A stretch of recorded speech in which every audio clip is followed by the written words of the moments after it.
Greetings, brothers and sisters. We are live over here at the Yasha ben Israelite Thought Channel today. And guess who we have with us?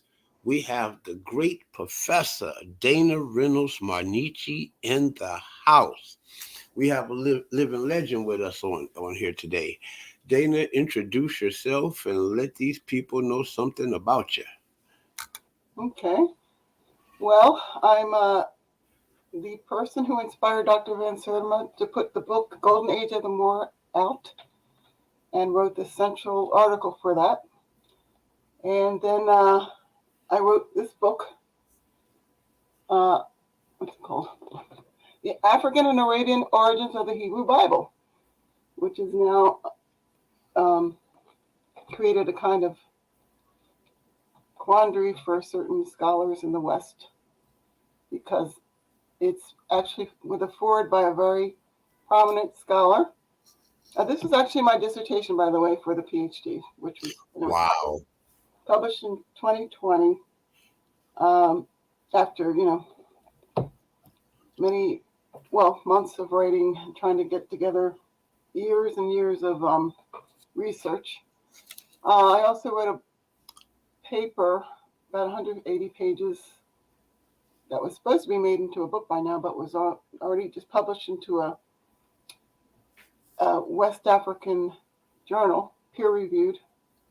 So that article is Fear of Blackness, and it actually talks about the Moors and the Africans in connection to the Moors that went up into Iberia.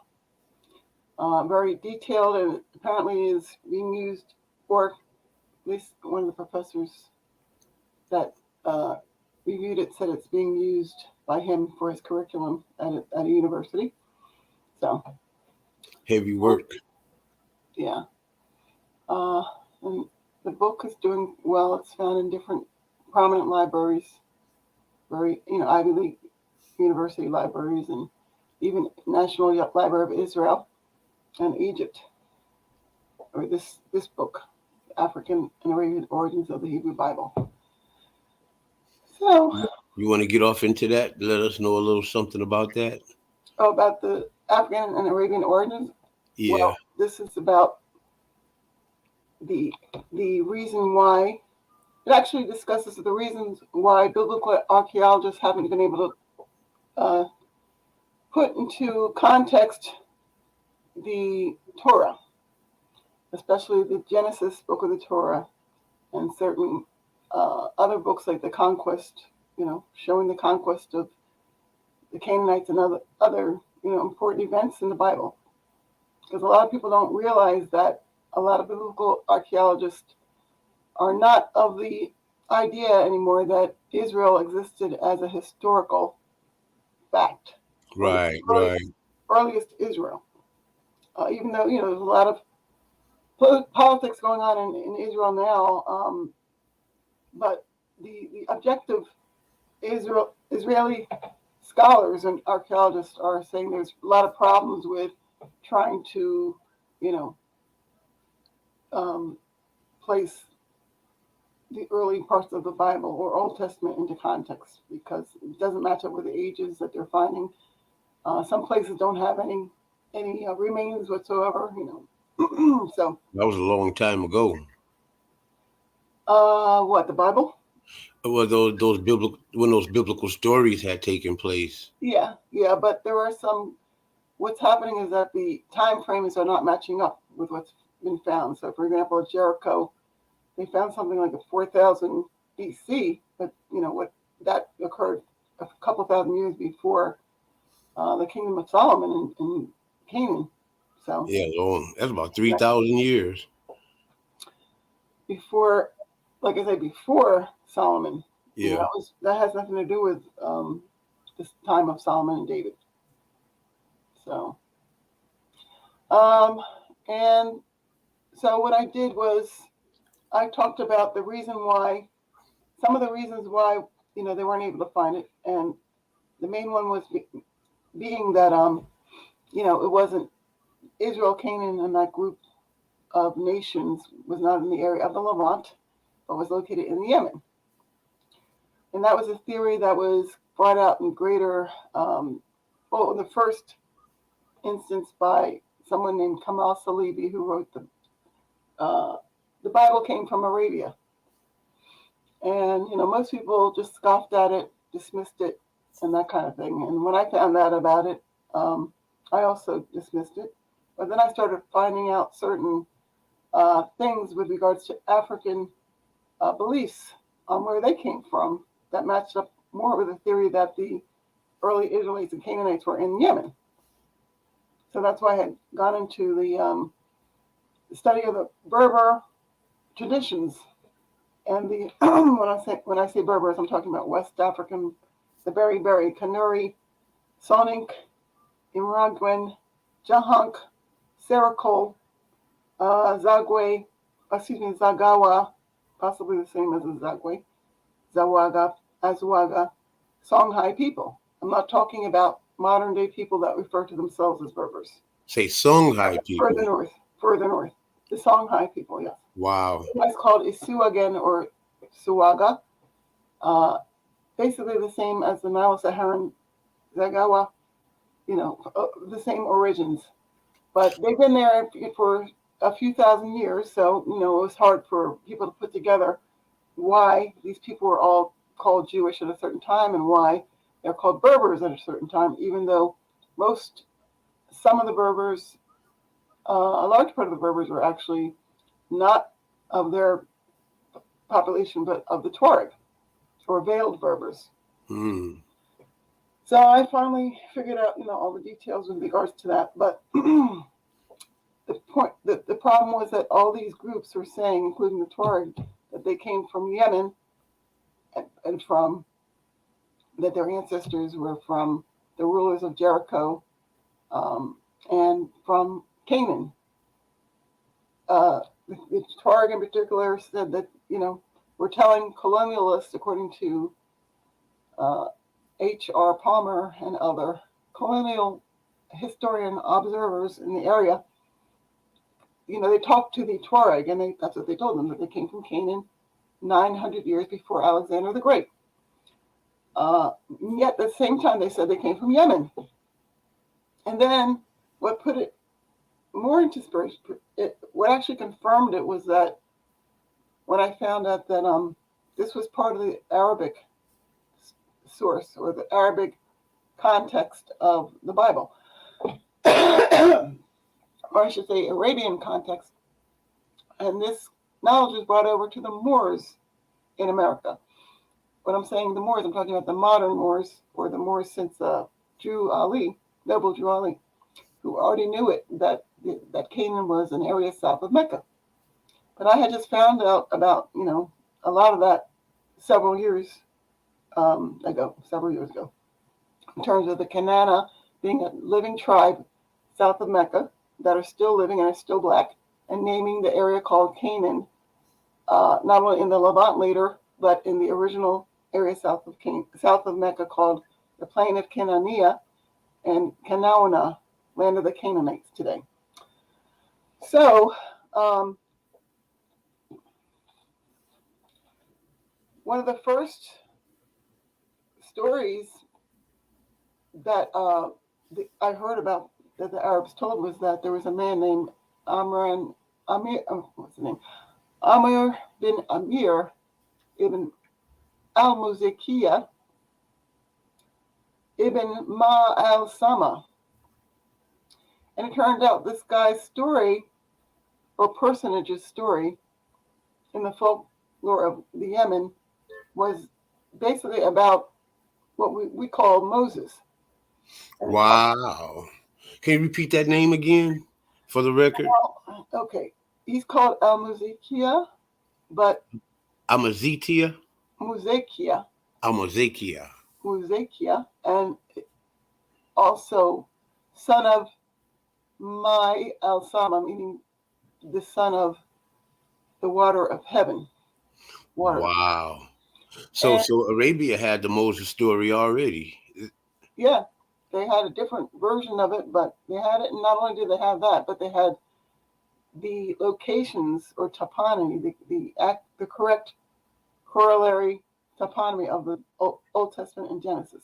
So, for Does example, the well, story talks about a lot of, does it reflect like a lot of the biblical stories pretty much, yeah, or to some some of them, degree? yes, some of them, and but what I'm saying is, for example, the story of the Exodus refers to the movement of this group under this leader and his wife Zarepha, who we call Zipporah, um, from an area called Merib, which is still a place. Okay, but in the Bible we call it Meribah, Meriba, which is Merib. Okay, this is a historical place. This is a place extant or today still located in the area of Sana'a, which is the capital of Yemen. Okay, so and in the group that came from this area were people called the Banu Azd. And the Azd were separated into different groups. Among them were the Ghassan people of Beit al-Faqih in near Hodeidah and Zabid in Yemen. But it's a long story. But these Ghassan people turned out to be named for their river or brook called Ghassan, but in the story of Judges it's called Kishon. And that's where the Israelites settled and later were fighting against different peoples who are still in the area or were still in the area before the other people came mixed with the Yemenis. Wow. But yeah, so it's a long story how this came out. But once I figured out that the Ghassan people were connected to the Kishon, the name of Kishon, and the Exodus, the people of the Exodus, then I figured out who the people of Azd were and their connection to the Khazraj, Kuza, or Ansar of Hijaz. Now, these Ansar people they were the tribes that gathered around uh, the Prophet, you know. Were they Muslims? Well, they became Muslim, Much later. yeah, but they were originally worshippers of deities like Ubaidah, Samit, Mana, Uzza, Alat. So Time Alat, the servant of Alat. So a lot of these deities were actually goddesses, interestingly. But there was one particular group called the El Hain, or that's the Arabized version of a ancient group of people called the Kane, who lived in Yemen and Hadramaut, and these Kane were the worshippers of a deity named Yahweh. So what happened was these people fell under these groups of Shem called Philistines, Amalek, Ludim, or Alwudim, as they are today, tall black people, okay, who were pastoral, nomadic warrior types, okay? But they made these Ham people, Himran people, or agricultural people of Mitzrayim in Arabia or Yemen, as well as Canaan and Cush, which is the area of Zabid in Yemen. According to medieval sources, they made some of these people, into kind of servants, okay? But the people of Yahweh also are people that converted these groups, larger groups, taller groups into to the worship of their God. Among them were the people of Median, okay, and Zarepha happened to have been one of this lower caste people, or not Zarepha, was it?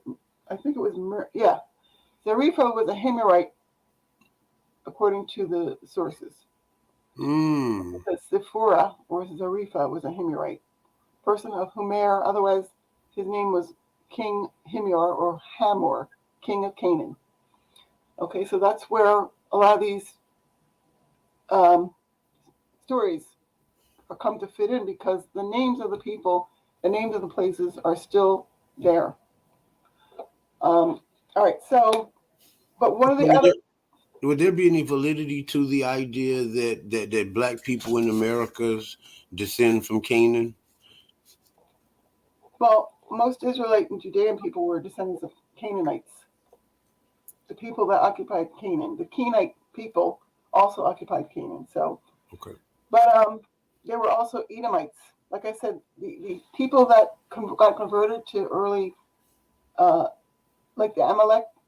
The Amalek were Israelite people. Amalek came to be the people called Ephraim. And in Arabic sources, they're known as Pharain bin Amalek. And their name is plural, is Pharaoh. So in the Bible, when it talks about the Pharaoh, we call them pharaohs. But the Pharaoh were actually an Amalekite people from the land of Mizrah, which was an area of Yemen, not Kemet. Okay? But anyway, that's another. What I wanted to say was that another reason why we don't understand uh, the origins of the Bible is that the Europeans and the Middle Eastern people that were not Arabian or Afro Asiatic, they put Mm-hmm. themselves in the place of these people. And they created this idea of Ham, Shem, and Japheth being different colors or complexions, made all the black people into Ham, or accursed people of Ham, I should say, including up until the 14th century, the people that were considered from cursed black descendants of Canaan were the Berbers, the Copts, the Nabateans. Who else was it? The Cush and Canaan, or the area of Tacoma. Because let me just hold on a second. One chapter I have in here is called. I don't see it here, but um,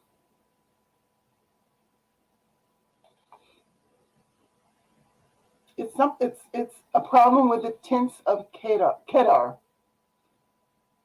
reassessing the genuine Arab. And what I try to show is that all the Arab people, or all the people of the Arabian Peninsula at one time, up until like the 14th century, were considered, were called black, Wow, or that's pretty late in the near black. 14th Yeah, century.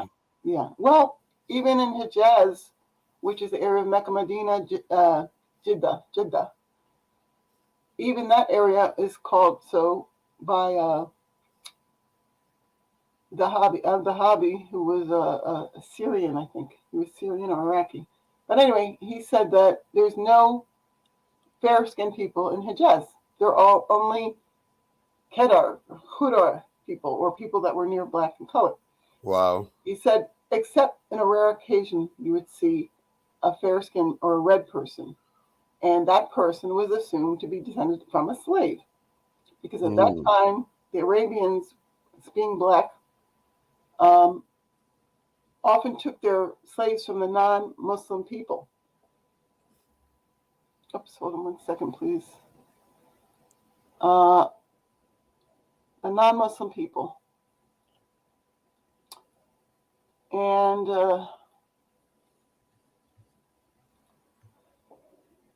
so most of the Syrians were at that time they were like things like Christian and other different kinds of Magians. The Central Asians were Magian. That Um, that that leads me to a good question. You mentioned the Nabateans, and we're dealing with Yemen, and now we're talking about Syria. In my research, the last I've heard of the Nabateans is somewhere around the Byzantine Empire, and after that, it seems to appear that there's no more record of them. Can you tell? Do you know what happened to the Nabateans? well, I do know there's record of Nabateans, and that they were called. That the other names for them were Chaldan or Chaldean, Hmm. Geneba or Junba, Janubi, which now came to mean black, like Nabate also came to mean black. The Nabate actually were the people known as a tribe of the Aus. Banu Aus was one of the tribes of the Ansar. They're called Uz. and one of the tribes is called Al-Nabat. And those are the people that named the Nabatean kingdom. They called themselves Nabatean.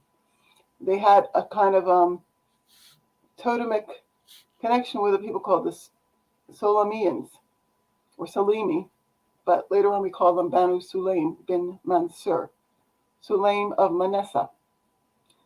These tribes of Sulaim and Nabateans are called black. Mm-hmm. Al-Nubayt came to mean black. Wow. The Sulaim are the ones that Al-Jahiz spoke of in the 9th century, saying that the Sulaim were black like the lava of the Hara.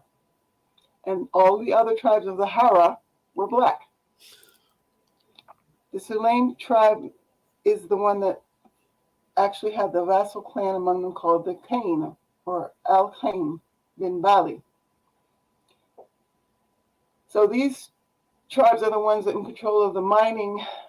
These tribes of actually they were originally Jews, or worshippers of Yahweh. They were in control of the mining, gold mining of the area between Sinai, Jordan, and Iraq up until the medieval period. You have documented history of that. Okay, but these people were converted to Islam early, but there were some that remained in the area of Hijaz. I think it was at Yathrib or Jethro, named after Jethro. For the record, those were Jews that were converting to Islam? Yes, that's what I'm saying. Yeah. Some of them were Jews. It was funny. Just earlier today, a thought came to me, and I was just thinking to do some research on that, and maybe you can give me some pointers. I wanted to do some research upon a era in which Jews had converted to Islam. It was said that the original Koraites, Muslims, were Jews. Yes, they were Jews. They But I were. was telling somebody else that, yeah. But before I forget my thought, what I was saying was, oops, hold on. Oops, that's not it. What I was saying is that the Banu Cain became known as the Kainuka Jews of Medina. And this is where there's also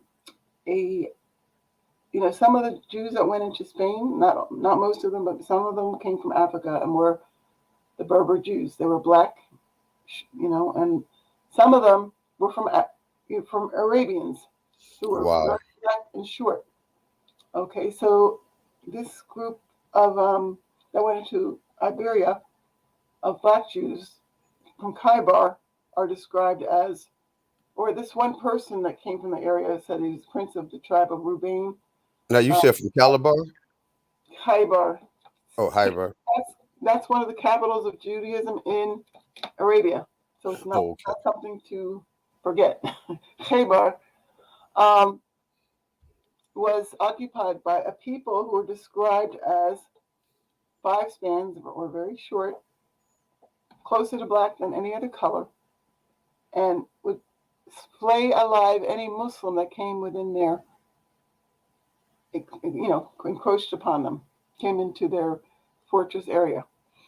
So this David Rubaini, who was an adventurer, a famous adventurer, which I hope people know about him, in a Jewish adventure in Europe, was said to be small and dwarf-like and black as a Negro. Wow. So if you go to Arabia, you will see, or I haven't been to Arabia, but I've seen some of these people coming from the Asir area, from the Yemen. They're still there, and they're very, very short people called, I don't know what they're called today, but they're they're definitely not anything you would see in Africa. They are the size of the Kwa people, and that almost that short, like 4'9", 5 feet. That's the men. But the ones I saw were wearing high heel sneakers, so they looked a lot taller. They only came up to my shoulder. They looked a lot taller than they were, and their hair was like kinky, kind of kinky afro. So they weren't from Africa. They were from, and I was told later that they were from Yemen. So, but that's the kind of people you'll see in Arabia. You still have them in the Jazan area and the Asir area. Oh, we have some of the same people coming in. Oh yeah, Okay, I didn't know they were able to come in. yeah, I'd invite some Hey people guys. in to see the legend at work. Okay, well, I think I don't know if that's the same Sean, but I keep turning this thing off and doing this thing off. So what I'm saying is that it's important to know that the Arabians were always described as near black in color, and in the Atlantic, the was 13th century, I guess, or 11th century, Ibn Manzur, who wrote The Tongue of the Arabs, Lisan al-Arab, he wrote that most Arabs are khudar, which is, color a little darker than us, or like the Sudanese, modern Sudan Arabs. And he said they were also kinky hair, while the non-Arabs had lank hair and were red, had lank hair and were not khudar, were not dark brown. So khudar or kedar, that's where the biblical kedar comes from, was the name of a tribe of the Gatafin. Right, and you're right. Kedar does mean it has something to do with black. Yeah, kedar came to mean black. Now it means actually the N-word in Arabia. But the tribes that still are called Kedar by that tribal name, and they're listed with other tribes of Kedar. In other words, the tribes of the Nabateans and Kedar had certain groups, with them. Those groups still live together, but they're now they're considered the slaves. Abid. The word Abid is attached to them, and the hold on for 1 second. Hey, y'all, hit that like, share, and subscribe button. This is Dana Rynolds dropping jewels. Hit that like, share, and subscribe. Take it away, Dana. Well, and a lot of this stuff I'm talking about is already in my blog spot, afroasiatics.blogspot.com. But I had to put it all in this book, and I've gotten a lot of interesting feedback.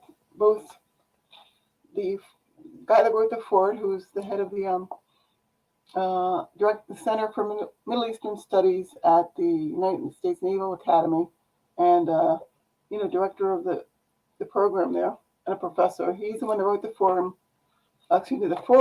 for this book. And since he's so well respected in terms of early Arabian culture and that kind of thing, or the exegesis of early Islam and Judaism relationship to the Bible and that kind of thing. So he's the one that asked to be more involved, and he wrote the foreword. And so that when I go on to different academic forums, there's a lot of people come on from other, from Oxford, Stanford, Princeton, and they sit there. They don't.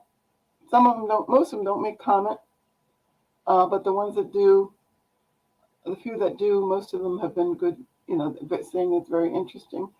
They don't know enough about probably the genealogy of the Arabs or even the Bible to really talk about the things or the inscriptions, because it's not just about, like I've told you before, I don't really rely on the Bible to make decisions about this stuff. I mean, I'm trying to prove the Bible, not use the Bible as, my source. But what happened is that in the last 20 years and 30 years, there's been more development, evolution of knowing what's in the Musnad inscriptions of Southern Arabia or Yemen. And these inscriptions are the remnants of the ancient Himyarite, Manaean, or Ma'in, and Sabian inscriptions. These inscriptions are spoken by, these inscriptions date from, mostly from before the Islamic era and go back, to the, at least to the late second millennium BC. So, but what they used to think was that these people were people that had come from the north and that the Arabs themselves came from the north, and the Semitic people came from the north.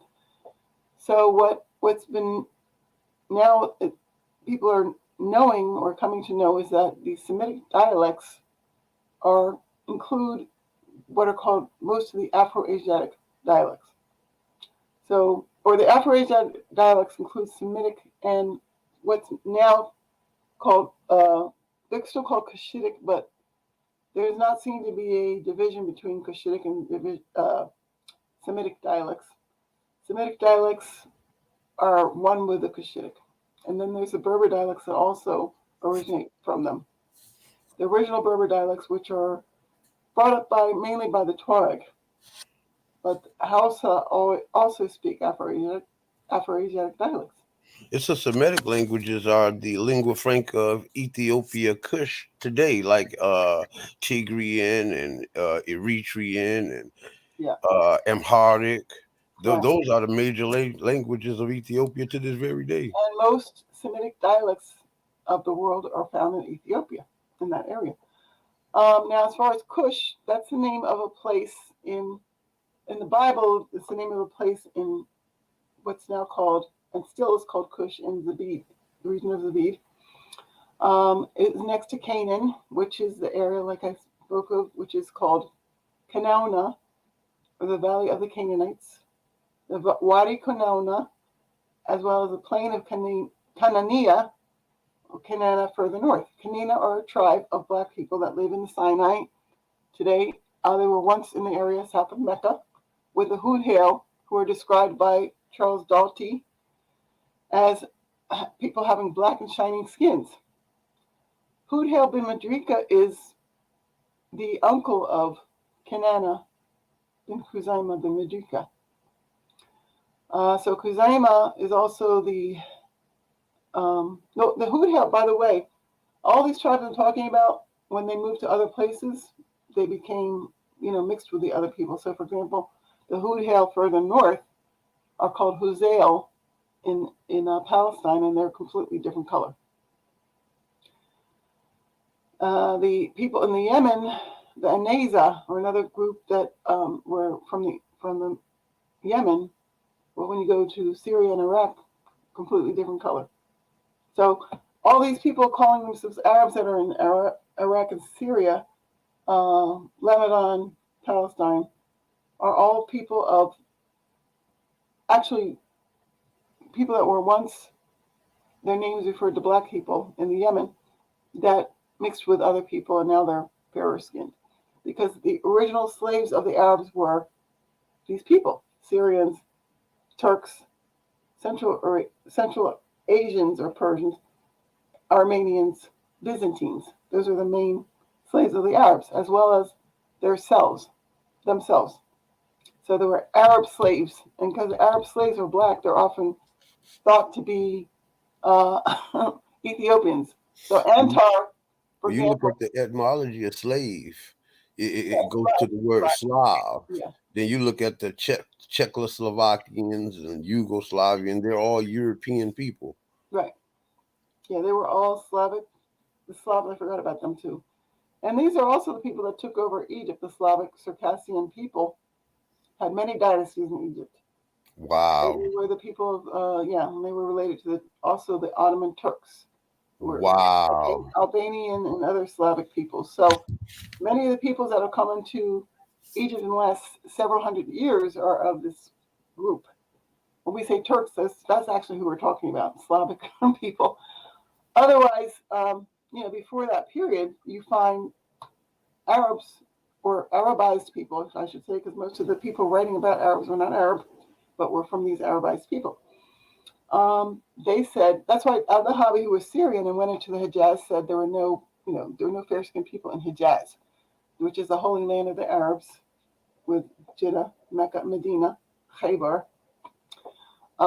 Anyway, so that's why Al-Makhdisi said several hundred years ago that the Abyssinians, Nubians, Copts, and Israelites could not be distinguished from one another in Egypt Wow.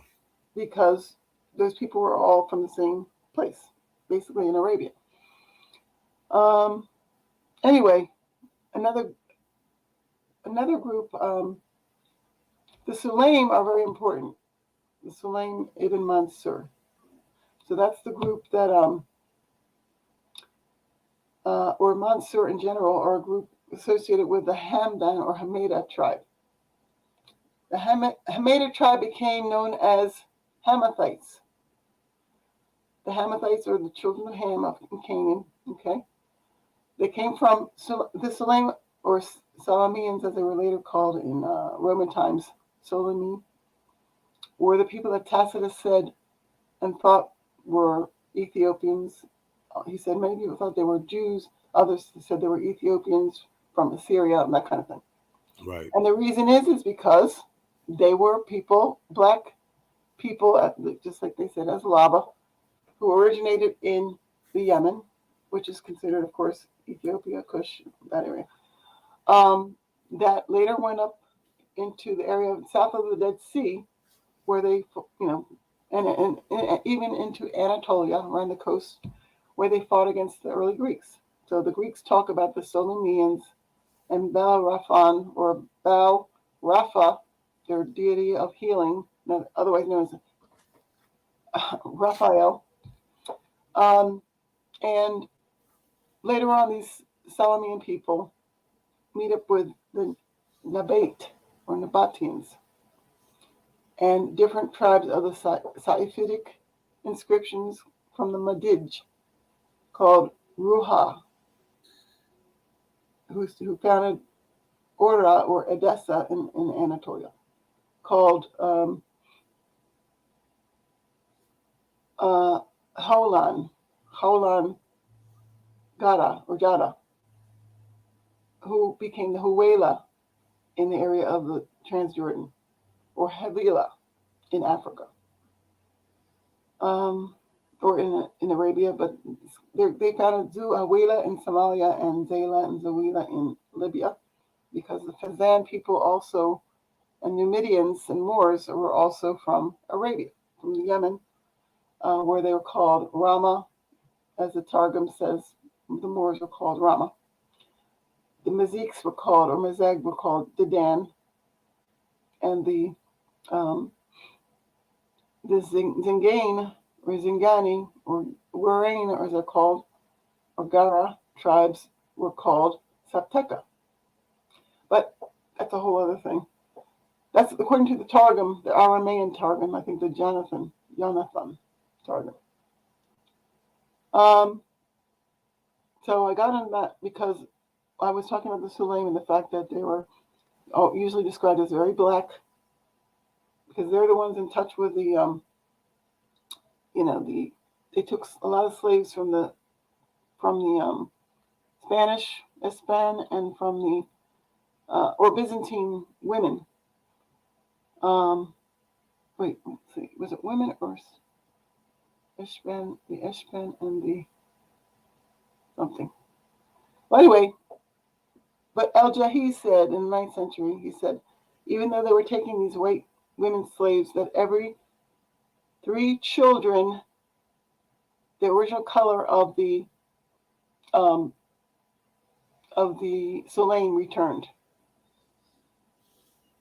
So the Sulaim were not the only tribe in the Hara. There were also the Ruha I just mentioned of the Madij, who were people in the Jelf region and the Yemen who originated from the Manayan people. So all these Manayan people later became known as the Hameda or Canaanites. Well, the Sabaean people became the Haduram, Adrami, or and now they're called in the Nubia the Beja tribe of Hadarmi, who came from Suakin, and the Zabud or Zabaid are also was I was just saying on my other Zoom meet, that area, according to Leo Africanus, belonged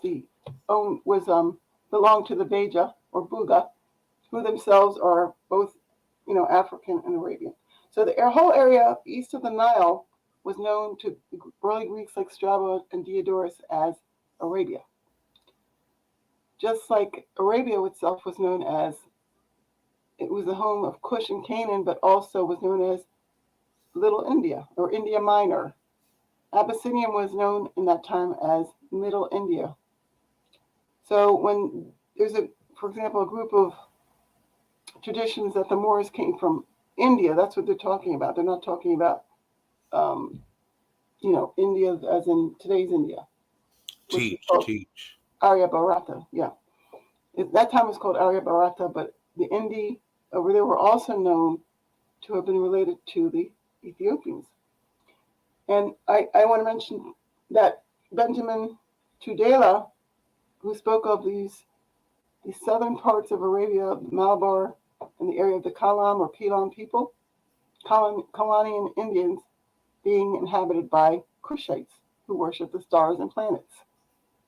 And that among them were a black people known as the Israelites. So these groups of African Arabians, the original peoples or the genuine Arabs, had moved into Iraq and moved into Iran and into the Indus at a certain point, probably joining other kinds of black people there, Austric people. And South, the Herodotus even mentions, and other Megasthenes, Callisthenes mention that the Brahmins and the Jews came from the same sect. And this is why, because the ancient worshippers of Brahma and Sarasvati were the worshippers or the people who talked about Abraham and Sarah. So there is some validity to guys like Gerald Massey and Godfrey Higgins. Oh, yeah. They talk a lot about stuff like that.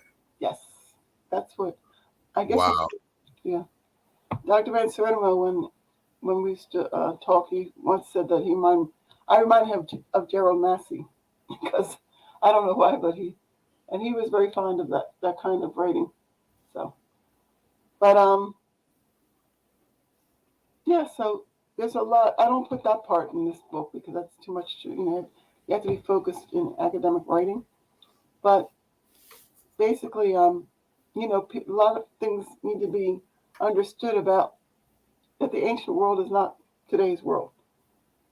The people that were called Berbers today are not necessarily the people that were called Berbers even 600 years ago, because Ibn Khaldun said that the majority of the Berbers were Zenata Berbers, okay, who I talk about on my website in the last month. I've been bringing up who these Berbers were and where they are and what they look like today. I have photos all over my Facebook page. Can you call out your website so the brothers and sisters that are watching can go over there and check out your work? Well, it's actually, if you go to my Facebook page, facebook.com Afroasiatics /Afroasiatics, and it's under Dana Rynolds Marniche, African Arc. All right. Arc. And you'll see, that's not my blogspot, that's my Facebook page, but I also have the stuff on my blogspot. So, but the picture there now is of the people who are called people of the Zenata Berbers called Jainawa and, Beni Wagala. They're from Wagala in Algeria. And I talk about how their ancestor was Jaina and the other groups of Berbers that are related to them, called Intugurt and Guerrera. In the area of northern Algeria, when you get away from the coast, most of the people actually are these dark-skinned Berbers or black Berbers. So I don't know where people got this idea that the Berbers, these weren't the real Berbers, because all of the, whether it's Ibn Kathir, al-Damashqi, Ibn Khaldun, everybody mentions that Ibn Butman, everybody mentions that the Berbers were black in complexion. There's a spot, a part in my studies years ago, like we talking like 20 years ago, where I was confused about the word Berber, and they were saying how that's what the Romans had called the non-Roman whites, the other people, the non-Roman. They confused the word Berber with barbarian. Yeah, well, barbarian. Yeah. So Berber is the name. The word barbar was used, more barbaris or barbaris, and that has nothing to do with the word barbarian. Teach. It has something to do with the word beriberi, which was used for mostly the Sudanic peoples called that were actually Jews. So the Kanuri, the Zagawa, the Songhai, the Sonink, all the groups of Sonink, the Lamlam and the Malink, or excuse me, the Malal people, the Gnawa or Janawa people, were all at one point in time called Jews. Wow. So it was a whole probably probably most Western Africans have some Judean blood, and I'm not talking about Judaized, but Judean. So people that were both either Israelite and or Judean, or some like the Dak Sahek or group of the Tuareg. They are considered themselves descendants of Isaac. There's also Ephraim among the Tuareg Amalek people, or the otherwise called Philistines in all the early Iberian sources, because the Philistines and Amalekites were one people actually. They descend from this group of tall people over in Africa and Arabia. Very, very tall people. And a lot of people don't know how tall some of these people are. Like some of the noble aristocratic, even the ones that are smiths.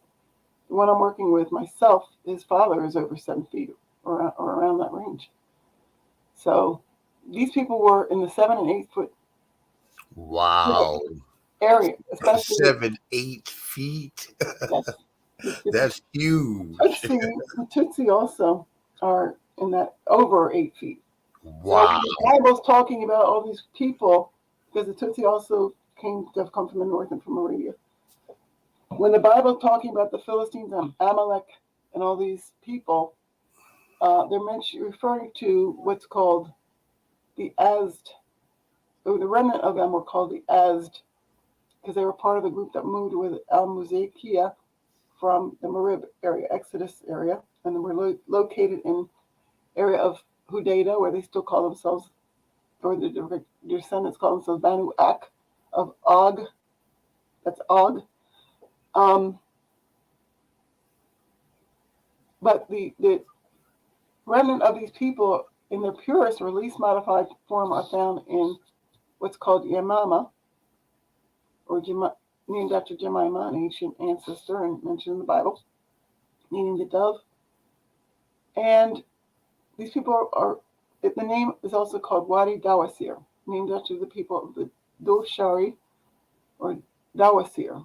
And these Dosari people are those who are called the Az Sanua. The other groups that came from Az Sanua or Hasanua, as it's called in the Bible, were the Khazraj and the Aus, who I just talked about.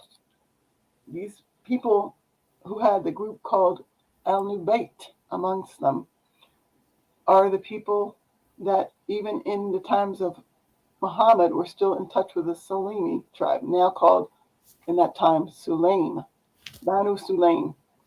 So the Sulaim and the Nabat, or the Solimians and the Batians, remained in allegiance up until the time of Muhammad, when he said, no, you can't have that kind of coalition anymore, because they were like, that was like a shamanic ancestral connection, and when they weren't allowed to venerate the ancestors. But anyway, so the Nabat are called black also by Damashki and by Ibn Kathir, by I think it's Al Masudi, who said they're descendants of, or they were the rulers of, originally rulers of Canaan and Babylon, that went in there with Nimrod ibn Kasit. This name, Nimrod, or Namer, is the name of a tribe of Arabians connected to the Dawasir, or the Banu Taglib branch of the Dawasir. So these groups of Dawasir, however, are described by colonialists as giant black people. And I have that on my blog spot. Wow. And the Khazraj leader and his people are called, well, he was Ubada bin Samit. Remember I said, or I don't know if I said this, if I said it last Zoom meet, but So Ubada bin Samit we could actually have faith. We could actually really have faith in the Goliath story, the tall Amalekite, the tall Canaanite, Yes, the Philistines. And what you're saying when you read about the size of Goliath, I think he been 9 feet or something like that. He was the size of a Khazraj, many Khazraj people. Yes, close to 9 feet. That's how Ubada bin Samit was described, documented in medieval times as over 8 feet tall. Dana, so I should change this title to of this show to Dana Rynolds Beyond Faith. Well, if you had told me that that Israelites were Hebrew and Hebrews were West African related 10 years ago, I might not have believed you. I'll tell you that much. Wow. Yeah. But gradually I've been looking at who these people were, how they were described. So Ubada bin Samit, I talk about a lot. He was a leader under the Umayyad, in the Umayyad times, and he went into Egypt, and the Egyptian Magog, because that's what they called at that time, fair-skinned people, Magog, Makakis. He said, he was the ruler of Egypt at the time, the Byzantine ruler. He said, take this black man away from me, he scares me. And the other people said, oh, we're not taking him away, he's our leader, right? Because he was a giant. And he said, and so Ubada bin Samit, who was of the Khazraj group, said, I'm not, he said, the Khazraj, like I said, are as Sanua group. And that's why you have the writer, one of the writers said that Moses was black and tall as Sanua, talking about this Sanua group would mean, that they were extremely black, not just brown black, they were extremely black. So he said, watch it, I'm going to go back and bring with me 1,000 men blacker and me, what do you say, uglier than me or something like that, or meaner than me, something like that. And this is in the Arab sources, the Khazraj people. That's why Muhammad's grandfather, Abd al-Muttalib, I don't know if it's great-grandfather or grandfather, was described similarly as a black giant, looking like him and his sons looking like black, huge camels going around the Kaaba. So these are the stories that, you find in Arabic sources. That's why it's good I would say it's good to learn Arabic because you're right. You're right. When I was in college, I studied Arabic. I studied it for 3 years in college. Oh, like me. Yeah, and I studied it because I was going to school to become a history professor. Oh, great. I felt the need to study things like archaeology, linguistics, anthropology, as well as history. Mm-hmm. And I studied Arabic, and in my studies of Arabic, I learned that there's a wealth of Africa's story, Africa's history that's recorded in Arabic. Yeah. Of history about black Arabs too. Yeah. About the blackness of the Arabs and the fact that they didn't even like fair skin at that time. They held it in contempt because it was the skin complexion of their slaves. So when people say, "Oh, Muhammad was a red," and he was, I just laugh because Quraysh are still alive today, and they complain about being so black.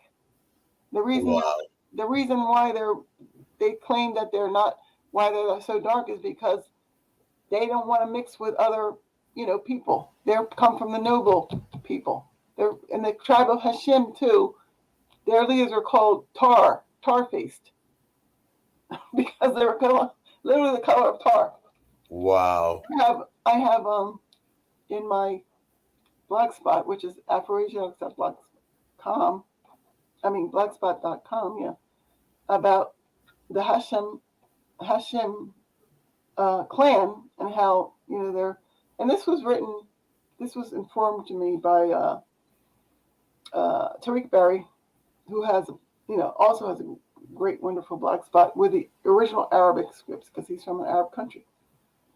It's in the original Arabic. Some of these sightings, he says, and one of them was about the Torah-faced Hashemites. Now, and it's also Tariq who informs that one of the Central Asian writers in the Abbasid times, when they had taken over the Umayyad dynasty, these actually descendants of slaves, fair skin, the Abbasids or whatever they're called, he says he wrote a poem. He was a famous poet. What was it? Al-Jarari? Oh, I forget his name. But anyway, he said, don't try pretend to be Arabs when there's still black and pure Arabs living. He said, stop it, So why do you do that when the family of the pure Muhammad was still living? So, and not only that, but then you see in the portrayals of the Saracens, some of the portrayals you see the black Saracens or Arabs carrying a flag with a picture of a full-blooded, what looks to be a full-blooded Negro on them, really. And so people that know, however, that time know that it's the Europeans that said that the Muslims used to go around carrying flags with a picture of their leader on it. Wow. Now, yeah. So that I think must have been during the Kurdish times when, in fact, it was. I think some of them were Kurdish people or people of fairer skin people holding the flag with a Negro. Yeah. Muhammad, their leader. Now that is what the now with these Turks, were there any black Turks too, or would you see them as straight? At the time that I'm talking about, I'm not talking about later on when there were people going into Turkey that were called Kara Arapi, the black Arab, for which reason Arab now means the black man in Turkish. Yeah, so it's kind of like, it doesn't make sense to say there were black Turks if the word means black. Arab means the black man. But there were originally, like I said, these Arab people, black people that went into Turkey and into Eastern Europe in general, Estonia, and they're portrayed, of course, always as black. And I was going to say, but after that period, during the Ottoman times, of course, a lot of people were brought up there, or went up there as slave soldiers and as soldiers. So there were black Turks. But even before that, in Anatolia, that might be what you're talking about. In Anatolia, there were descendants of the peoples of either Kemet or Musra. I'm not sure which one yet, but because Strabo and I don't know what Herodotus said. Because I asked about the that. word Egypt has been wrongly translated as Mitzrayim sometimes. It doesn't mean that, because that word came in later. I asked about those Turks because a lot of people, when I was watching like some guys, and they got to talking about Anatolia and stuff like that, and for some reason, it's like they omit the fact that there were black people at some point early in history in Anatolia. Yeah, I mean, even if you leave out the Selenian people like that, you have the Colchians, who were said to be connected to the either, like I said, the Egyptians or the Mitzrayim, and the Abkhazians, I think, also early Abeshla people in the area. You had the Sabirskaya, Yeah. who were actually the original Sephardic people, the original Sephardic Jews. Ah. They called the Sephardic, and who one person from that area told me meant sons of Shiva. Shiva meaning Saba. Sephardic. So, and that Sephardic is also a deity further you go east or west. Excuse me, east. So yeah, there were different various groups of populations of black that lived there, and the Solimi are said to be related to the Pisidians and other people along the coast of Anatolia. And that's why, well, apparently these people were still there in the 6th century because you have early, I think, was it Saint Bataria who wrote a book on the sons of Ham occupying the Patara. Sons of Ham occupying the coast of Lycia and the other Anatolian places. So but the Greeks said that even the Minoans came from the word came from the Manaeans. Mm. So and the Solomon, like I said, were descendants of the Manaeans.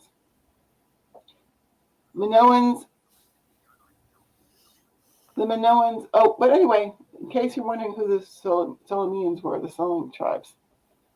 Okay, so like I said, they're connected to the Els Khazraj giants. That's why they're sometimes called Nabatean people themselves, but for the most part, they were considered descendants of the Shalmai of the Bible, Shalmai or Shalom, children of Manasseh, and related to the You say Shulam?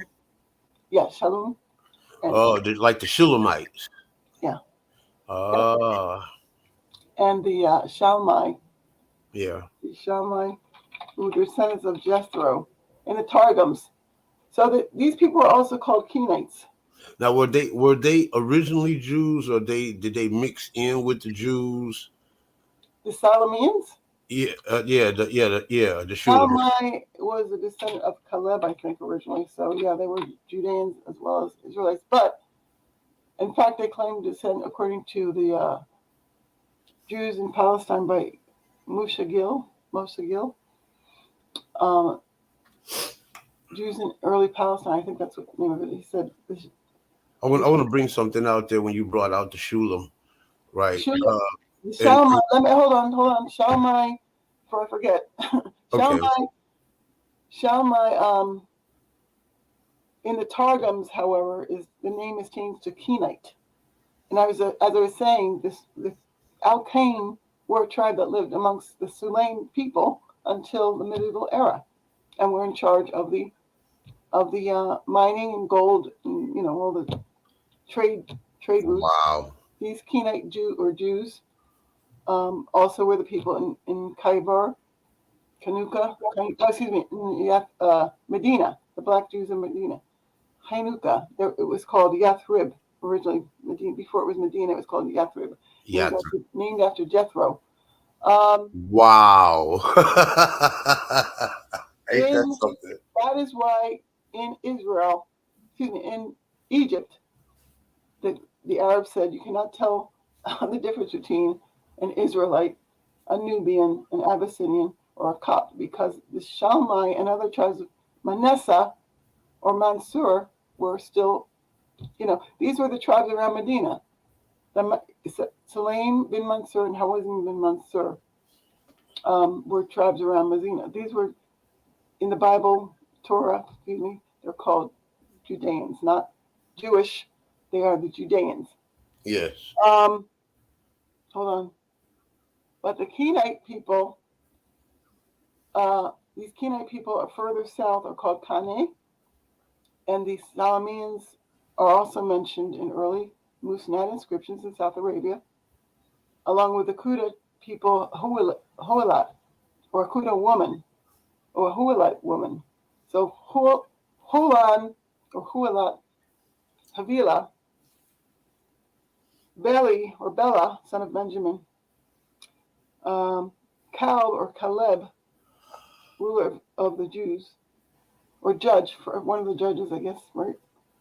Saleh or Sheila of Judah, and all these other Kuda tribes were the sub-vassal clans of the Sulaim. The rulers clans of this land were Amalekites, or Pharain bin Amalek, otherwise known as Ephraim. That's why they talk about Ephraim and Manasseh being brethren and being children of Joseph, Yusuf. Now, all right, before I forget, I'm going to write this down. You said you were going to ask something or say something? You're saying about the Shulam. There's a scripture in the book of Psalms, you might be familiar with it, where Named after about them. the Shulamite woman when Mm-hmm. she was saying, "I am black but comely, O ye daughters of Jerusalem." Right. In the original Hebrew text, it's a Shakora Ani Wanoa Benut Yisraelim, which is, "I am a black and beautiful daughter of the Israelites." And the Right. connection that you've made there was that it makes clarity why she, as a Shunammite, is saying that she is the daughter of the Israelites. Well, yeah, and you have to remember some of these early texts were kind of written by also non-Israelite people, non-Semitic people. People like the Arameans were basically Parthian people. Parthians who came in and took the Aramean dialect from the Nabateans, or adopted that from the Nabateans. So the Parthians moved into Syria, and later similar people moved into southern Arabia, where they mixed with the Hamdan tribe, which is why you see a lot of Yemenites look like Central Asians. But anyway, what I was going to say is, yes, Shulamite and Meshulam, those are all tribes among these people. Among Yeah. the Huatate, I'm talking about today. There's black people called Huatate, or many of them are still black, living in Jordan. They have names like Shulaim, Suleimat, Sulaimian, and they live south of the Dead Sea, where they're still, the further north you go, the further black they are. These people south of the Dead Sea are the ones that Josephus spoke as being Solomians, and that their other name was Kenite, or they were associated with the Kenitides. The Solomians are the people called Ethiopians too in the Persian army. Wow. So, yeah, and said to wear not a lion's mane, but horse's mane, just like the modern people in Abyssinia or Ethiopia do. They wear either a lion's mane or a horse's mane. And they were also, but like I said, they're very tall Ethiopian Solomon people were the Amalekite portion, as opposed to the other Kuda tribes, because the Kuda people their genealogy was absorbed into the Sulaim people. So that's why in the Odyssey you see Homer talking about how he was leaving Ethiopia and came upon the Solomons or something like that, because the Solomons were a part of the Ethiopian peoples of that, Yeah. Arabia. Arabia was considered basically, in time of Herodotus, Homer was part of Ethiopia. Mm. Now I was going to talk just a short thing about the Al Rubain tribe, who apparently remained in Sinai. Black, who were some European European woman was talking about Al Rubain. Al Rubain, she calls them African, even though the tribe name is Rubain, the same people that were in the desert around Medina. She said that they talk about when their ancestor had a well.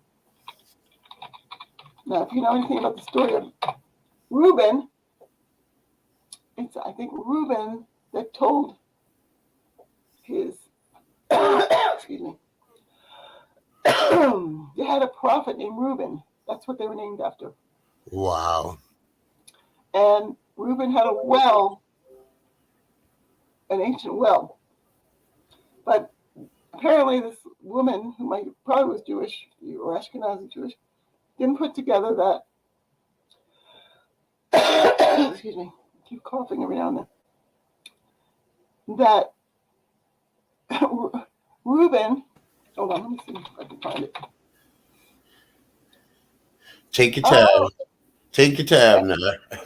Reuben, all right, no, I'm just going to read to you what she said. She said, in Gaza, I also encountered black people.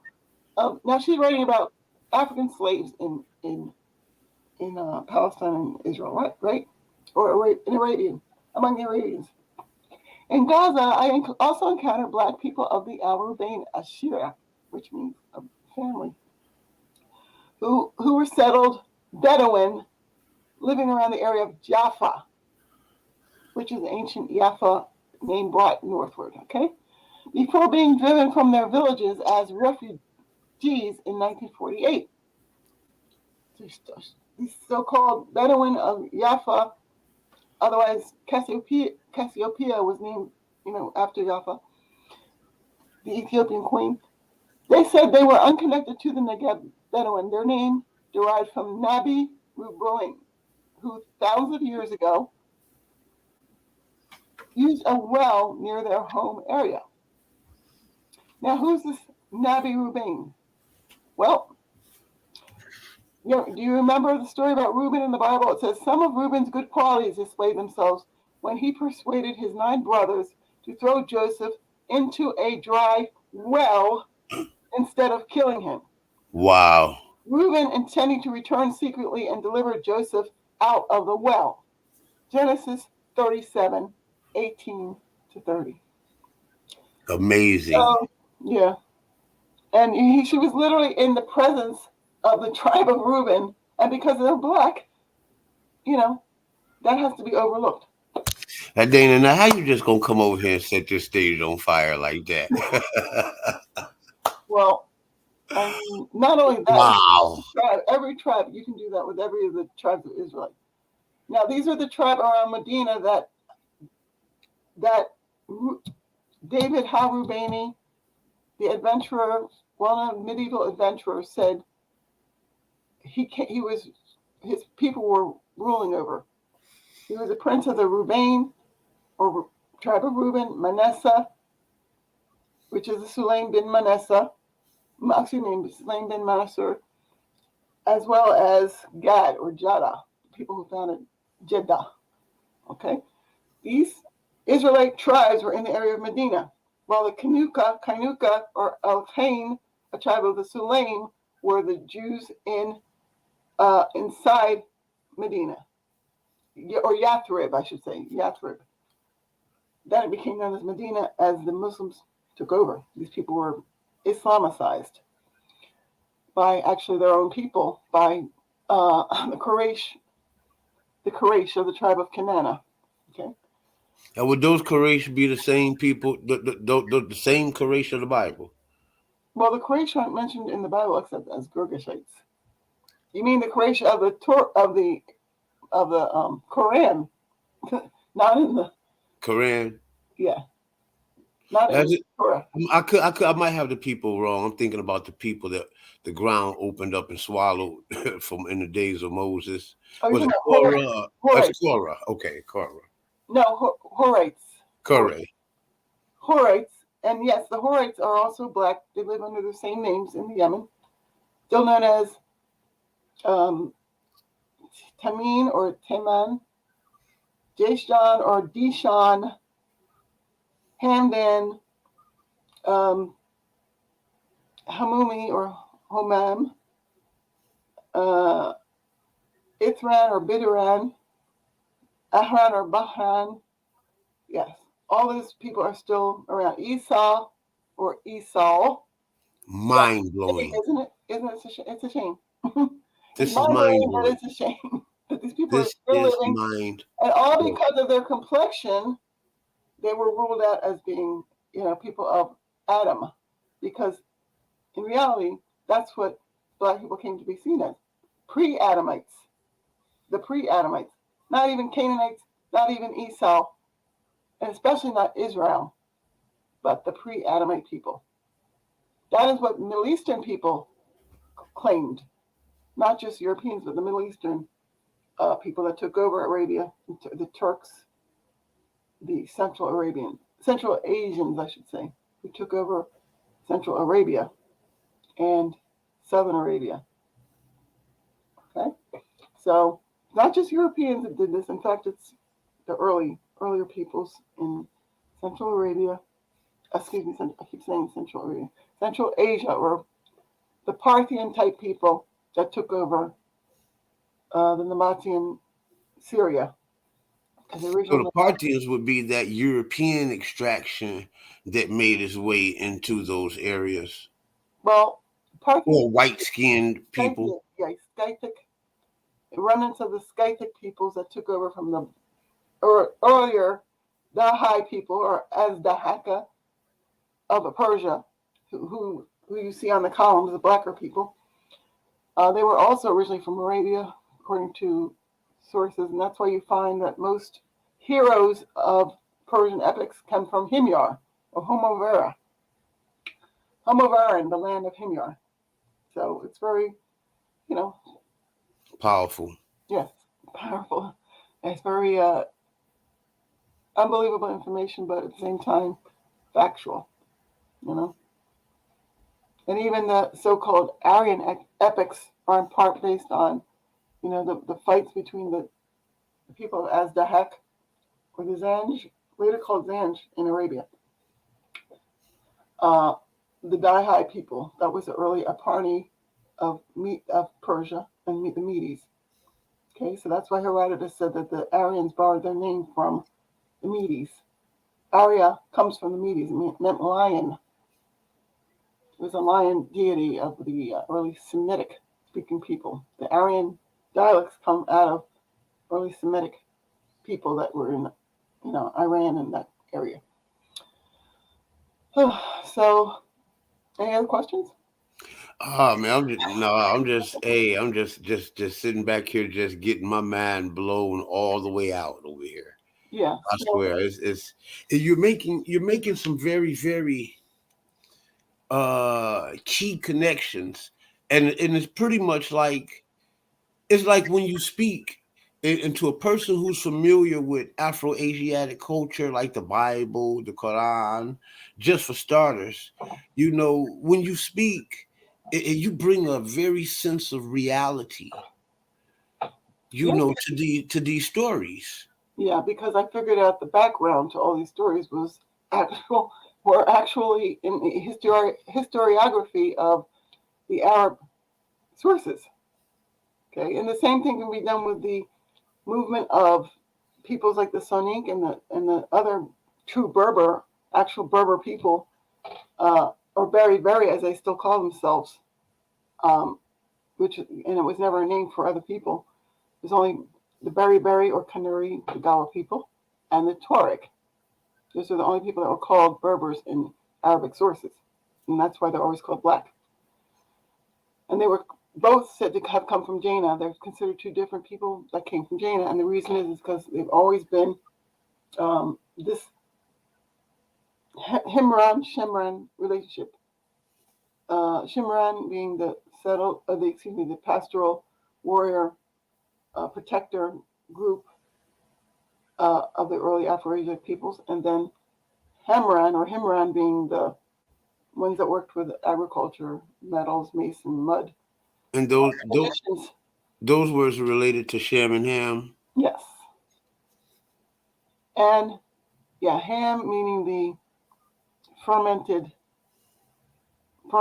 soil, fermented mud. And it's the root of the word homovaran too. So himyar. Um, so when they talk about the Scythians, Scytho homovera, meaning the ones that take the plant from the whole. If you remember, there's a whole curse of Ham that related to Ham seeing his drunk father, and what he had taken wine and he saw him naked or something like that, and then he became cursed after that. So Ham actually is an allegory about wine in the lower senses. Wine and fermentation is affected in the lower senses. That's why the Nabateans said they never really wanted to. A lot of the Nabateans didn't want to drink wine. The Rechabites, the Arhab tribe of Arabia, did not want to drink wine. The Arhab of the Hamida or Hamathites did not want to drink wine. And they were met, in southern Arabia by a man named Wolf, who had converted, I think, to Christianity. He was an explorer in the region, like in the 19th century or something. He talks about the Rechabites and the tribe of Dan and Hadramaut, and the Havaniya, the Jews that were the side blocks, the black Jews of Hadramaut, called Havaniya, that were part of the tribe of Dan. Hadramaut, named for Hadoram, the tribe of Jorham in the Hejaz, otherwise known as Hadarme, among the Beja. So all these people, so-called Cushitic peoples, are the same peoples that were over in Saba. They named, they were so-called Semitic peoples as much as Hamitic peoples.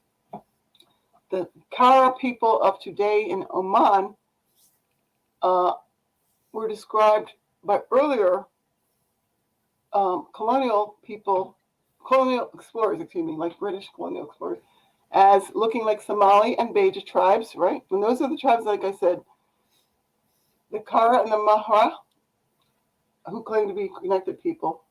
They're related to the Kuda I was just talking about. Okay, and Marari, that name comes from the Mara. The Marari, I read a lot about those people. Okay, the Jewish people, but they're also in Somalia. The Kara tribes are the people that lived in caves or large ravines with their cattle. Okay, so they settled in Ethiopia, meaning the Horn of Africa, and they became known as the Troglodytes or cave dwellers. The Bible also calls them Horites. They have the Horite names, like I just said. Jashan is a Kara name. Isa is a Kara name. That's why you find them in Djibouti, a large tribe of Djibouti, and among the Kara. Tamim or Taman, Esau, okay? Now, but before they came out of the Canaanites, the Hivites came out of the Canaanites. The Horites came from the Hivim, who were Canaanite people. That's why, like I said, the Kara name in the medieval times is Hon bin Kuzema. They are brethren of Kenana bin Kuzema. The Kenana and the Hon, or Kara, who are the Ethiopian archers of the Greeks, and they're also the Ethiopian bowmen of Arabic sources, the best archers of the land. Those were the tribes that founded Canaan and are also called Canania. Or Canauna. Plural of Canana. Among the Canana are also the tribes of Hudhail. The Quraysh are a tribe of the Canana. The Hudhail are called Quraysh sometimes because they're closely related. They're described by Charles Dalty as with black and shining skins. Yes, south of Mecca. Is there any remnants of them there today? More than once. Good question. I don't know, but the Canana are still in Jericho, where they found it later, because there's a Jericho and Canaan, like I said, are not the Jericho of the Levant. It's in Canaan, which is south of Mecca. But yes, these people brought their names to the Gower area or Transjordan. Canana are in the northern Jordan or Transjordan, the Golan Heights, and Jericho. So the Canana and Quraysh are still black. The Quraysh and the Saleh, Banu Saleh or Sheila of the Kuda, branch of the Kuda Arabs like the Mahra, are still black in Sinai. They're the ones that brought the name Tur to the region. Wow. So the Tur of Nabi Shua or Shuaib in the Yemen is the original Tur of the Bible and the Sinai of the Bible. If you go to maps of Arabia, like early maps of Arabia, you'll see that you'll see these places called Sion or Zion, like in Hajjamat and parts of Yemen, and in Djibouti, even you'll see Sion. That's a common name for the deity called Sion or Sin, for which Sinai was named. Yeah, so I don't know. There's so much information, but And you're a wealth of it. yeah. Do you have any or know of any archaeological evidence of Jews in Western and more? I'm quite sure it's some in Northern Africa, but in Western Africa, like amongst the Akons and the Yeah, but I'm not good with the Akan, yeah, and the Igbo, yes, and uh in fact I was just reading a whole article about this stuff. The Bafur or Soning, yes. There's a lot of information about it and how it's also kind of, you see, even the names of the so-called pagan Africans in that area are Nimrod or Nimradu, Odudawa or Udadis, Dedan. It's another name for, these are all names of the Bible. So a lot of these names that we consider to be pagan deities are prophets in the Bible. I've come across evidence, but not a whole lot. But I come across a small amount of concrete evidence, but not a whole lot. And I'm quite sure there's a lot out there. But I've come across evidence that during the Assyrian captivity, when the Assyrians were during the Assyrian paradigm, when they were deporting people and enslaving people and conquering people, that a lot of the people especially according to the Talmud, Mm-hmm. that the Assyrians deported many of those biblical people into Africa. Well, yeah, that's what I'm saying. That, that's one of the waves of Jewish people into Africa. Yeah, that was written about by uh, and it was actually from the Yemen and not from Babylon that they were exported. But that's because the words Sennar and Babel are also found in Yemen. But yeah, so that's another problem that people have to get used to. But yeah, so the guy that wrote Dirk Lange, a German guy who wrote about Africa and Canaan, he's the one that talks about that. How in the manuscripts of the Africans they talk about, or actually like the name Ghana comes from is the same as Shargan. You say Ghana? Yes. Wow. Wow. It comes from the same root as Shargan. Okay, now you say Ghana comes from Sargon. Yeah. Then there's a Babylon in Yemen, right? And And not then only that, there's a Babylon, Babel, a Babel. Babel among the Beja, a tribe of Babel. Okay. Yeah. There's a lot of records about how the people of Yemen, and when you look at the Fatush al-Tariq, about how the story about Zael, what's that? Zael Yamini. Zu al Ayman, yes. Yeah, how he It's actually Zu al Ayman is the Sonink story I'm talking about. That's what I'm saying. All these stories you have to know who they're from. They're by the Wangara people. Sonink Wangara people, otherwise called wow. Mbara, Lamlam, Amaima. So Lam Lam was really real. Wow. I mean, What do you mean? Who said it wasn't real? well, Lam Lam, I hear about Lam Lam a lot, right? But I'm never able to find any information about Lam Lam. Like the Lam Lam, well, it's connected to it's probably connected to the word Mulal. I don't know, but Malal was the name that later became Mali. So that would be funny if Mali and Lam Lam were the same word, right? Wouldn't it? Yeah. I gotta find out. But the word Lam Lam is connected to Amima, which, and all these three are connected. Limba, Lam Lam, Amaima, Yamama. They all are words for the dove. Dove.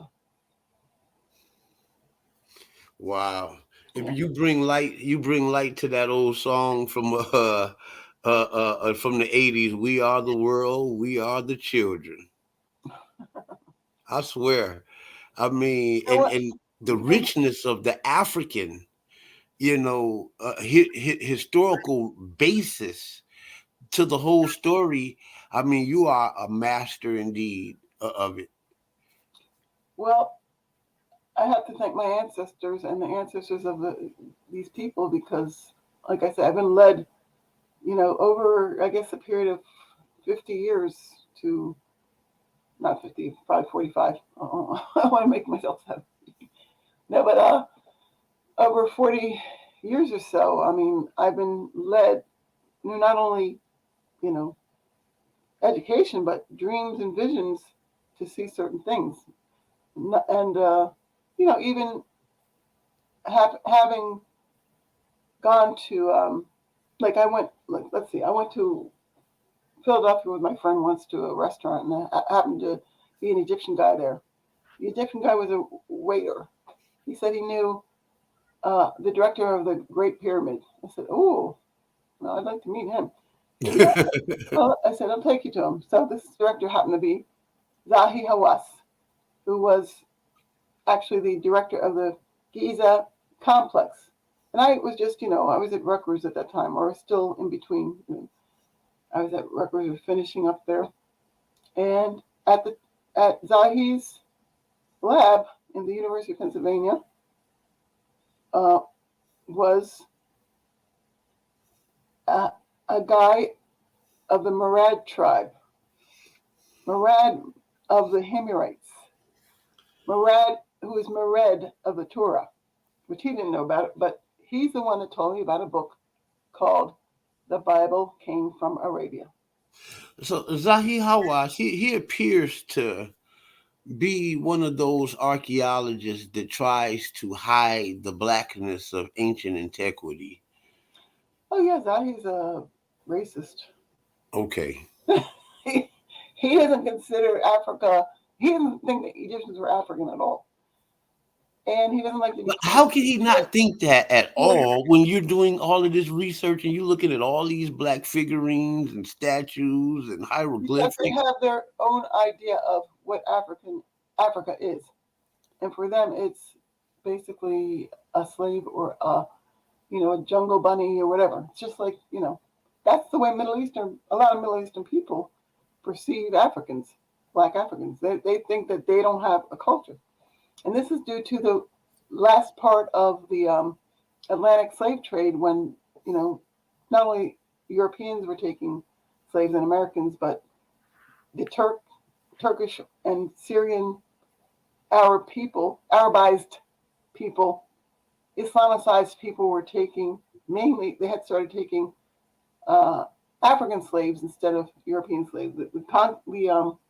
Constantinople had shut off the European slave trade, and so they had to get most of their trade from the Africans or from the South. So So that's how the word Abid came to be more associated with black people, and after the 14th, 15th century, even the Moroccan, even though the Moroccan mullahs were black, or half, sons of Negro women, they said, even they were taking mostly from inner Africa, but not necessarily from. One writer said they weren't from the Sudan; they were from south of Sudan or from further away from Sudan. I don't know. Meaning the Sudan, not modern Sudan. The Sudan. yeah, because modern Sudan is not the same Sudan of antiquity. It's not. Hold on a second. Sorry. Yes, yes. Y'all hit hit that share and hit that subscribe button. Y'all need to have y'all pens and y'all pads. Well, this 2023. Y'all don't need y'all pen and y'all pads. Y'all can just rewind and rewind and rewind. No, well, it's also good to have hard copies of things. We don't Yes. know, we don't know how long this is going to last, and we don't want to go another 1,000 years without our history. So, I mean, I had to bring it back this time, but I don't know if I'm coming back again. Yeah, I have some other brothers down here. I got brother Sean and brother DOA in the house. Are y'all brothers there? Yes, I'm here. Just been Yes, listening. Great this information. yeah, this is I want to introduce you all to my friend Dana Rynolds Marniche. Where you at, DOA? You in the house? He done stepped off. All right. Well, I just did want to say, though, that people should not get confused modern Sudan with Bilad es Sudan, which is the area of not only, well, it's like the area excluding the Maghreb, but also extended to Arabia at one time. The word Yeah. Bilad es Sudan used to be And you know, when and I look at, also I extending did a to word, Java and Indochina. I did a word breakdown on that when I was studying Arabic. And when you look at the alphabets, right? We know it today as Bilal es Sudan. But when you look at the root Bilad. words in the morphology of Arabic, and I'm going to actually say it in root form without the morphing. You got B or Bil, which is in the. Then you got Ard, which is the land or the grounds. Bil Bil Bil Bil Ard, Aswadan, which is the land of the blacks, from Aswad. Well, just to let you know, though, that the word was originally the name of a tribe, Sud el Aslam, and as well You say Asan? Aslam, which was a tribe of the Kuda. It's a Aslam. Aslam, Aslam. Wow. Sud bin Islam or Aswad bin Islam was the name of a tribe. Didn't mean just the black, but it was the name of a tribe because Yeah, 'cause the that word word, Aswad is black in Arabic. the word Sawad or Sud means the black cultivated soil. Just like Ham meant the fermented soil. So those words in the allegory of Ham are related, just like Canaan, Cain, the metal worker. It came from Canaan, like Cainan. It's actually related to the word Canaan too. Wow. Yeah. And Cain, who was because the word Cain means nest of a bird, and it's connected to the word canary, singing, bird that sings. So, Wow. yeah. So that was the name of the women that were brought to Mecca early on, the canary, or whatever. Or was it Cana? I forget. But again, we have to be careful because Sudan originally was a tribal name. Nabit was originally a tribal name, but these words came to mean black people. Kush came to mean black people, but originally had nothing to do with black people, meaning black people. It was occupied by black people, but the word did not mean the black people. Now, Nimrod ibn Kush, or Kassit, was a bear, and the word Kassit was probably connected to Kush, whatever that meant. But it certainly wasn't black. And Nabat wasn't black originally, but Nabit came to mean the black.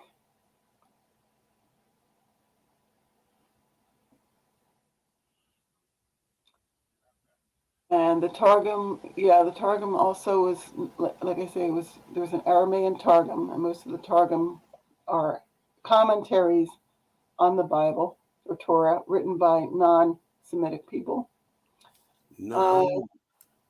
Non-Semitic people. Yeah. Especially the later Targums. The Talmud, too. That's why you get this confusion over Esau and Canaan. Mm. Yeah. I'm just running through some of these comments here. a good understanding of the relationship of the Targum to the Torah is found in the book The Curse of Ham by David M. Goldenberg. The Curse of Ham. Uh,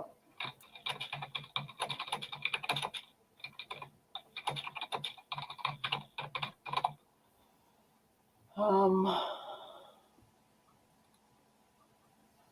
and, and it's called The Curse of Ham, Race and Slavery in Early Judaism, Christianity, and Islam.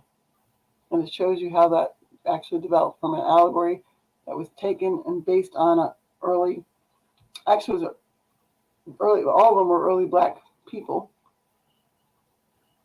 Amazing. Yeah, but like even Javan in Arabic sources is the ancestor of all the tribes of Negroes or Zand. I don't know what word was used, but the translators used the word Negroes. Javan, son of Japhet. So Yeah. so all the Japhetites were not, were considered basically of the same people that spread abroad. Navigators that spread into Greece and Anatolia in early times that had nothing to do with later peoples, now called Greeks or even early Greeks, but the people that occupied those lands before them. Yeah. A lot of Israelite camps teach something to that extreme, but they juxtapose the history of, and they don't teach it right. Oh, they talk about Jaffa being black? Yeah. Oh, that's interesting. Yeah, because Atabari talks about that, about Javan being marrying Artet, or Atet, who is the goddess of the area, and otherwise known as Arithia, Titan Arithia, or Rhea. Yeah. But in all the Greek mythology too comes from the same sources. Yeah. So that's why they called these people favorites of the gods. The Ethiopians were favorites of the gods, meaning the black man favorites of the gods, stretching from, who occupied all the coasts, all the southern coasts, they said. All right. Well, I don't want to exhaust you out. Is there any questions anybody in the chat would like to ask Dana? Hi, Tzedok.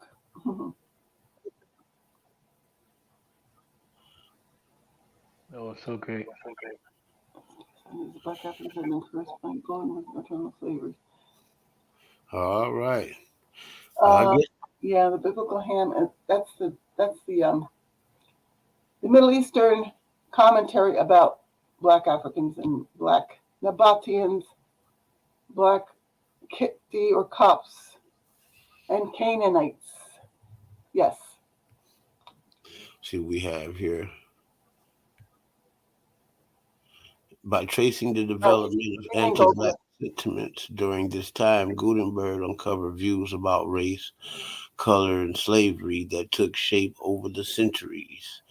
Most centrally, the belief that I guess he didn't finish the statement. Yeah. Well, that's what I was just saying. You should read that book, The Curse of Ham, and by David M. Goldenberg, who was the first person to contact me uh, about my blog spot because he was wondering how I got this information. Hey, you are something else. I'm here to tell you. And there's people who says things like that about me.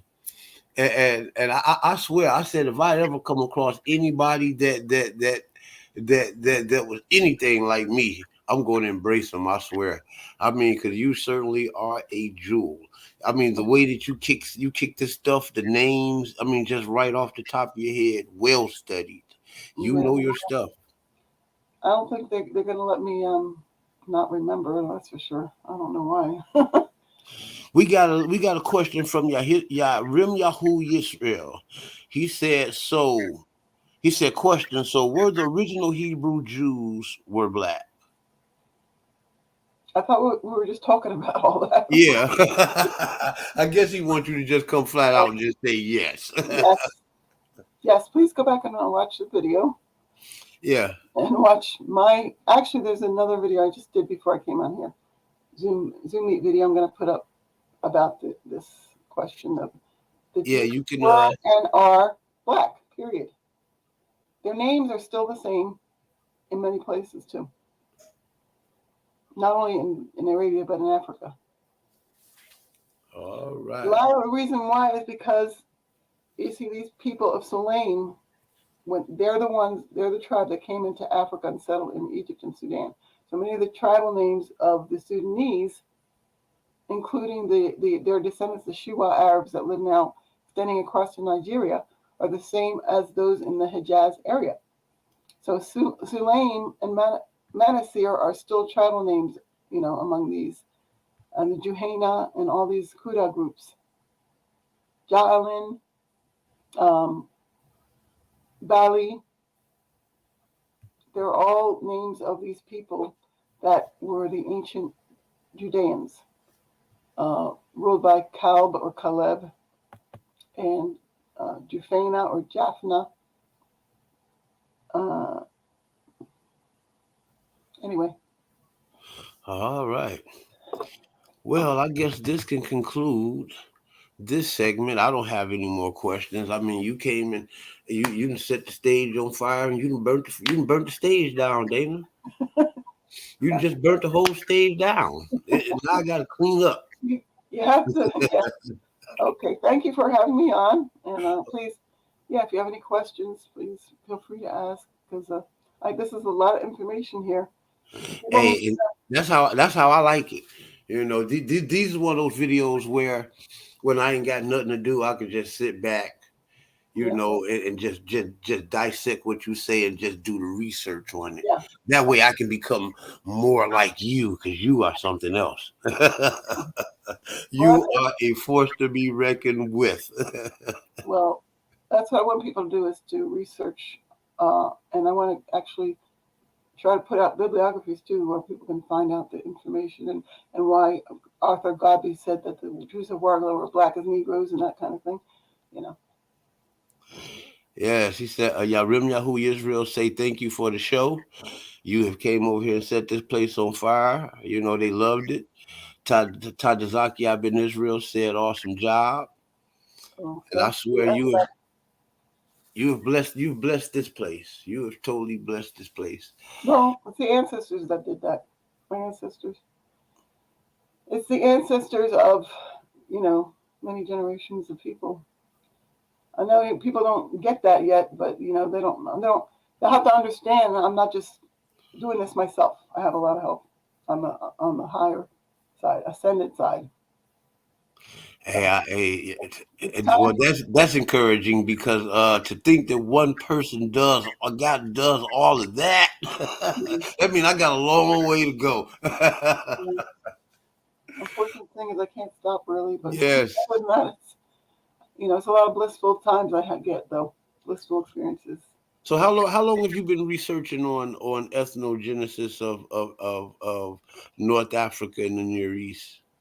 Well, I started that probably as a high school when I was, in the library with J.A. Rogers books. So I used to cut school sometimes and just go to the library and read his books. Nature Knows No Color Line, and all the classics, even the classics from, what's her name, Dorothea Dungy, and the lady who wrote, the classic early Afro-centric writers, It's amazing that how Joel A. Rogers, none of his works is on YouTube. I've been looking and looking and looking, and I can't find nothing. Possibly people take it off. Yeah, it's like his stuff becoming hard to find, and I would encourage anybody who can get their hands on that stuff to get it because, a lot of our ancestors have died off, and a lot of these books, go out of print, so. We need to get that stuff. If you got it, hold that stuff up under lock and key. Yeah, I was thinking thinking I need to make copies of a lot of stuff. Not only that, but somebody told me that some of the Arabic sources they're starting to disappear. Yeah. And there's some very important ones I have to I'm gonna have to get from the library and start making copies, because if we lose that, that's gonna be it. Yes, I mean, Joel A. Rogers is he's one of the best. Yeah. You missed out on African history if you missed Joel A. Yes. Rogers' work. Yeah. And African American history. Yeah. Yeah. He has a lot on the Moors in there, that's for sure. Yeah. There's no color line. Yeah. He talked. I've seen some of his work where he talked about that the queens of the monarchs of England knew that the African Americans were Jews. That the people that they were enslaving. It was in one of those books, and I've been trying to get a hold to his work. You know what? I'm having a flashback now. Yeah, I can't. I just can't find it no more. So I'm going to go on a real binge to try to find, Joel A. Rogers works before they become completely out of print. I was just hearing that somewhere a few years ago. I think somebody put that up somewhere, but Oh, so you've heard that before? Yeah, I think so. Yeah. Yeah, I've read it right there in the book. It might have been Nature Knows No Color Line, if I'm not mistaken, but might have been. I'll check through. It may have been that one, but I don't know. It was so long ago. There was a few volumes of called Sex and Race. It may have been in there. It was in the book that he had that was kind of like cartoonish, like where he had a lot of cartoon drawings in it. Or could have 100 Great Negro something. Yeah, that might have been it. Yeah, I don't know. I can't remember. But yeah, he was definitely.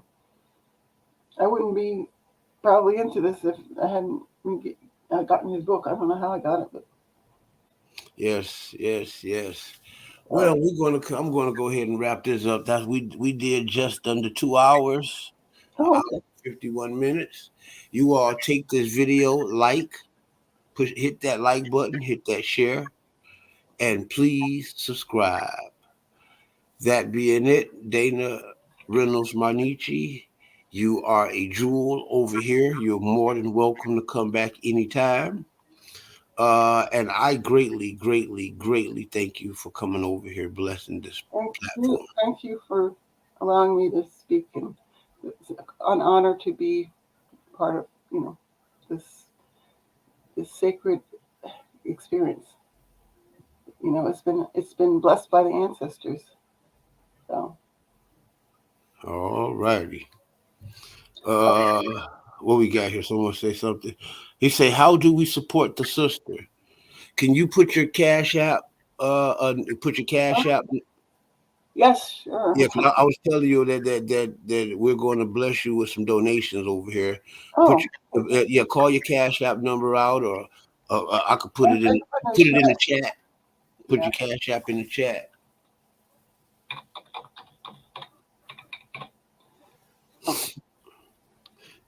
Y'all donate to Dana for coming over here, setting this place on fire over here.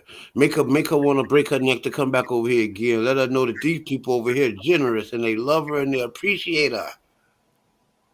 I just want people to please remember it, write it down somehow, or start studying on your own about this information. So, okay, well, I put it up there. Is that it? The $ mine O fear 333.